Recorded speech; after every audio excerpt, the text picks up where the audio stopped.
Already পার্টির মধ্যে ওদের পরিকল্পনা আছে যে পশ্চিমবঙ্গে 1.5 কোটি মানুষকে ওরা ভোটার তালিকা থেকে বাদ দিয়ে দেওয়া হবে। আমাদের রবীন্দ্রনাথ, আমাদের নজরুল, আমাদের রামমোহন সবাইকে ওরা জুতোর তলায় পিষে মারবে। বিজেপির হাতে এত লক্ষ কোটি কালো টাকা আছে, 100টা সিট কোনো রকমে পেতে পারে, তাহলে বাকি সিটগুলো ওরা জেতার জন্য কালো টাকা দিয়ে কিনে নেবে। আমাদের রবীন্দ্রনাথ, আমাদের নজরুল, আমাদের রামমোহন, আমাদের বিদ্যাসাগর সবাইকে ওরা জুতোর তলায় পিষে মারবে এবং বাঙালির এখানে বসবাস করা একেবারে কঠিন থেকে কঠিনতর, অসম্ভব হয়ে দাঁড়াবে।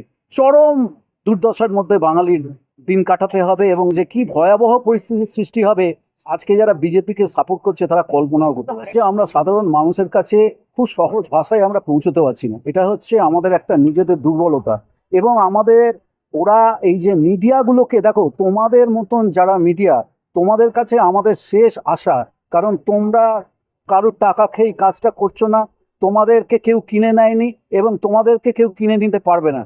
তোমাদের এই যে স্বাধীন মিডিয়া, তোমাদের এই যে একে আমরা বলি পিপলস জার্নালিজম বা মানে গণমুখী মিডিয়া, সাধারণ মানুষের নাগরিক সাংবাদিকতা, এর উপরে আমাদের শেষ ভরসা আছে। তোমরা মানুষের কাছে সহজ ভাষায় সত্যি কথাগুলো তুলে ধরবে এবং আমাদের মতো যারা এই আরএসএস, বিজেপি, বিশ্ব হিন্দু, এদেরকে যারা আমরা খুব কাছ থেকে ঘনিষ্ঠভাবে দীর্ঘকাল ধরে দেখেছি, তারা আসলে কি করতে চাইছে, তাদের যে আসলে লক্ষ্যটা কি, কিভাবে তারা গণতন্ত্রকে ধ্বংস করে দিতে চাইছে, কিভাবে তারা মুসলমানদেরকে শেষ করে দিতে চাইছে, কিভাবে তারা দলিতদেরকে শেষ করে দিতে চাইছে, কিভাবে তারা নারী স্বাধীনতাকে, বিজ্ঞান মনস্কতাকে চিরকালের মতো শেষ করে দিতে চাইছে, এই কথাগুলো মানুষের কাছে খুব সহজ ভাষায় তুলে ধরতে হবে।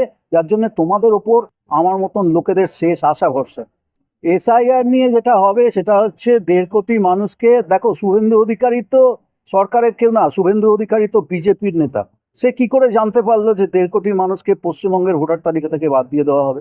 তার মানে কি, ওদের অলরেডি পার্টির মধ্যে ওদের পরিকল্পনা আছে যে পশ্চিমবঙ্গে 1.5 কোটি মানুষকে ওরা ভোটার তালিকা থেকে বাদ দিয়ে দেওয়া হবে। এবার বাদ দিয়ে দিল।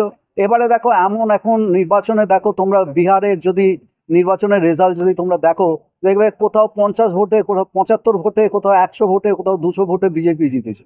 হ্যাঁ, যদি প্রত্যেকটা কেন্দ্র থেকে কিছু কিছু কিছু কিছু করে ওদের যারা বিজেপি বিরোধী যে সমস্ত জায়গাগুলো আছে বা যে বুথগুলোতে বিজেপি বিরোধী ভোট আছে সেগুলোকে যদি বাদ দিয়ে দেওয়া যায়, তাহলে এখানে বিজেপি কোথাও 50, কোথাও 100, কোথাও 200, কোথাও 500 ভোটে জিতে যাবে। এবং বিজেপির হাতে এত কোটি কোটি কোটি কোটি লক্ষ কোটি কালো টাকা আছে এবং আদানি আম্বানির টাকা আছে যে ওরা যদি এখানে 100টা সিট কোনো রকমে পেতে পারে, তাহলে বাকি সিটগুলো ওরা জেতার জন্য ওরা বাকি সিটগুলো কালো টাকা দিয়ে কিনে নেবে।